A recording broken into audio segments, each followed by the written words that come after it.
আমাদের অনেক যুবক ভাইরা আছেন এবং কি অন্য বয়সের লোকজনও আছেন যে টাকনুর নিচে প্যান্ট পরেন পুরুষ মানুষ, অথচ নবী করিম সাল্লাল্লাহু আলাইহি ওয়াসাল্লাম বলেছেন যারা টাকনুর নিচে লুঙ্গি পরে বা এই লুঙ্গি জাতীয় পোশাক বলতে যেগুলো উপর থেকে ঝুলে নিচের দিকে যায়, যেমন চাদর, জুব্বা, প্যান্ট, পায়জামা, লুঙ্গি, এগুলো যদি টাকনুর নিচে চলে যায় পুরুষেরটা, তাহলে ওই অংশ জাহান্নামে যাবে।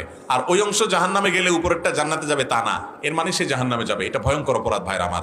কোন কোন হাদিসে ওই ইজার শব্দ থাকলে অন্য হাদিসে এটা নাই। মা আসফালুল কাবাইনি ফাফিন্নার আছে, টাকনুর নিচে যা যাবে, অর্থাৎ উপর দিক থেকে যেগুলো নিচের দিকে যায় এরকম কিছু থাকলে এটা জাহান্নামে যাবে। অতএব মোজা যদি পরেন আপনি, তাহলে মোজা তো নিচের দিক থেকেই উপরের দিকে উঠে, ওইটা টাকনুর নিচে থাকলে অসুবিধা নেই। অনেক সময় দেখা যায় মোজা এবং পায়জামা একসাথে অ্যাটাচ থাকে, বাচ্চাদের থাকে, অনেক সময় ডিউটিতে বড়দেরও থাকে, তো এগুলো ভিন্ন কথা। বাট উপর থেকে যেগুলো গেছে চাদর, লুঙ্গি, প্যান্ট, পাজামা, জুব্বা, অনেকে আরাবিয়ানদেরকে দেখে যে আরব দেশের মানুষরা ইয়া লম্বা লম্বা জুব্বা